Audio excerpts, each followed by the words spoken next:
I think a lot of people think about mixing as a very delicate process. There's absolutely something to be said for a little bit in any direction, and it completely changes the way things sound.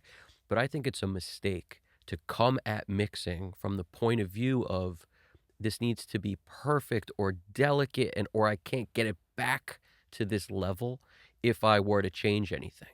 Because you'd be surprised how many people don't spend enough time pulling faders down and starting from scratch. Now, the way I recommend doing this comes from an idea I got from Chaos Dynamics here. He wrote on a recent video where I was talking about Andy Wallace tips. He basically wrote, I heard from an engineer that was working at a major studio in the 90s who, when he got a free hour in the studio, would do 3 or 4 mixes to practice, zero out the board, started a mix from scratch and getting the balance right in 15 minutes. Then he'd zero out the board again and start again. This way he learned to get stuff right really fast. He didn't get ear fatigue, and he learned how to use his gear extremely well. No presets, all by ear. Studio time used to be very expensive, so there was no budget to mix a song for days on end. It's a great comment. Now, the way we could use this, whether you're working in the box or not, right? The way you would use it is don't think about it like the mix you did first is the best one. At some point in your career, it may become that way where you just trust your gut. The first thing you do is always the right one. But in order to improve your ability to trust yourself, have some confidence in your mixes, this is what I recommend. You do basically what the guys used to do years ago who were recording, producing, on that end of this before the mix. What they would do is they'd record whatever they were going to record that day. They'd get a balance before the end of the day and print it.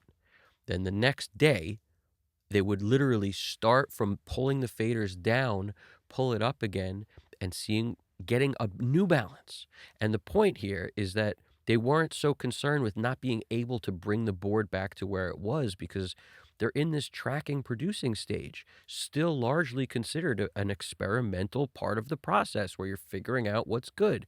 As a result, they know also that they have the rough mix from yesterday if they ever needed to hear what they did so that they can use that as some frame of reference to get back to what they did. So they were never really scared of getting it back. And I think that's a huge thing that we could take with us into the mixing stage. You need to kind of develop the ear to recognize what is different. Now, if you think about this from a point of view of faders only, then it makes way more sense. So don't complicate this by adding EQs and all that to the same situation. Think about it from a point of view of you're just pulling the faders down, but any corrective EQ or any boosts in any area to create a sound, like that's all going to be the same. But there's no reason you can't, within an hour, make 3 mixes that take 20 minutes each and all start from a point of view of pull all the faders down and then don't start mixing the same things at the same time anymore. Like every time, do it slightly different. Some first time you may want to bring in the drums first, then you bring in the bass, then you bring in the guitar. Then maybe then go to overheads and rooms like Andy Wallace style, then, go back to add some vocals, then tweak whatever. Like you may want to do that.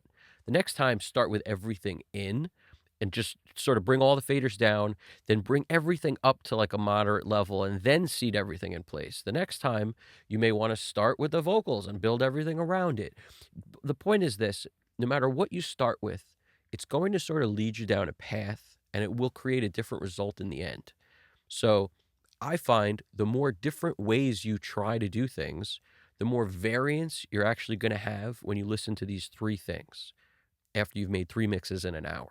One of them will undoubtedly be the best one. Once you start picking what that is on a bunch of songs, like if you've done this on like 4 songs or 5 songs, if you realize you're always picking the one where you started mixing drums first, then that's probably how you should do it. If you pick the one most of the time, like when I say pick the one, I mean if you then listened to all 3 mixes, just flip through them and you see like, oh, this one clearly has more power, this is better. You can then examine why also. And there could be a number of reasons. Like when you do this kind of thing, this is what will happen. Sometimes you'll make something louder than it should be, like an acoustic guitar, then you'll sit it in the mix. But in doing that, the process of overshooting and bringing it down, you'll be like, wow, the mix had so much life when I did that. Whereas on this one, I just kinda sat it in a lower position, then mixed other things after it. They took my focus, and I didn't realize the song doesn't have as much life without all those transients on that acoustic guitar that is now too low. Or you see what I'm saying? Like, that's the point. You realize what you're missing. You realize what does what. And really, you're taking one song and, like, squeezing all the possible learning experience you can out of one song, which is a brilliant way to get more practice. And no matter what you do, in my opinion, it'll also build confidence because what you'll learn is you might learn you always do things very similarly, which should tell you that you never really have to worry about pulling everything down and then getting another balance. A lot of guys used to, in the old school style, I forget who told the story. It was either Andrew Sheps talking about Al Schmidt potentially, somebody like that. And if somebody wanted to change like bass up, like the bass is a little too low, he'd go, okay, pull all the faders down and then remix the balance with the idea in mind that the bass needs to be leading the pack or a more dominant instrument within the mix. It wouldn't just be, I'll just bump the bass up a couple, dB. It wasn't that. They would look at it totally different. They'd look at it like, of course I can get just as good a balance again. There's nothing special. There's nothing magical about how I did this particular one time. I can get it back. Now that thinking fosters confidence. It builds it. It will make it where you can then trust yourself as opposed to the other way. And I'm not saying that there's not a thing where once we've honed and tweaked and a little bit and half a dB down there and now it's perfect. I'm not saying that that won't eventually be what happens anyway. I'm just saying make 3 mixes. Pick the one you like best. Once you've done that, revise that till you're happy and nothing hurts your ears and it's not painful and you're good to go. So you're picking the one that sounds the best to you from sort of an athlete's perspective of, somebody hits the baseball to them. They're not thinking, how am I going to run to the baseball and what angle should I hold my glove? It's all just built in, innate thought process, reaction time, quick, every athlete. And that's sort of what you're doing from a point of view of the mix. You shouldn't be overthinking it. And by forcing yourself to work quick, by forcing yourself to, you're doing it 3 times, so none of them is particularly the end all while you're doing it, just doing it. It's going to make you think more in this way of, what do I want to do? Now I'm going to do it. What do I want to do? Now I'm going to do it. Moving the faders around. And one other thing I think is very helpful, not a lot of people do this, but actually, that could be wrong. I don't know. Some people definitely do. It's just, I notice when I give lessons, this is something that it's like, whenever I point this out, it's like, oh, I didn't know that. To click all the plugins on a particular insert, like, for example, if you wanted to EQ everything differently every time you did this mix, what that would mean, let's say you have an SSL channel strip on slot A of 12 tracks, or 17 or 24, however many you have in the song.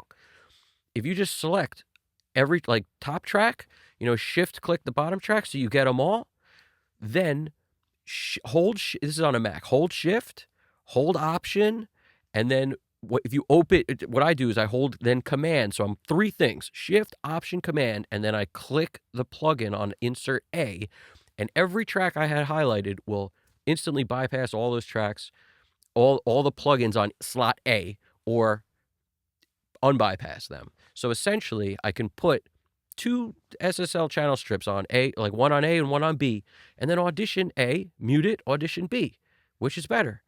So you can sort of do your EQ that you want and still audition a whole new set of, EQing everything from scratch. And you could do that easily on plugins that have the A and B page built into them. That's even easier. They kind of do that for you. Like, you could click A, do all your EQs, then you click B and start from scratch, and you just flip within. Except the way I'm describing it's a really easy way to audition a whole set of plugins and then take them all off and audition a whole nother set within a click. It's so quick.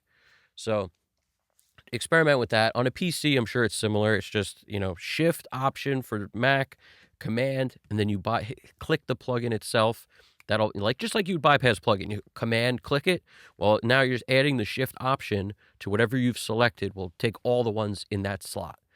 So thinking like this, I think, helps a lot. Experiment with that stuff. And also for anybody who doesn't know, if you just Apple G on whatever group you're trying to do, you can control parameters like in a group, like globally. So it's a very helpful tip also. I notice some people don't use that, but they absolutely should. It's helpful on like overheads left and right. You may want to over EQ them together, not one different from the other. So you just group the overheads, then go to like Apple G to group, right? Or Command G. Then you go to globals, and then for whatever insert you have on there, you just make sure everything's checked, and then easy peasy. High pass everything. High pass both overheads at once. Do it on room. So this way you can dial things up even quicker. It helps a lot. And the same thing with guitars or any multi-mic sources. I mean, you could do a lot without creating buses, without making things harder for yourself. Really, just you could do a lot on very little tracks that way.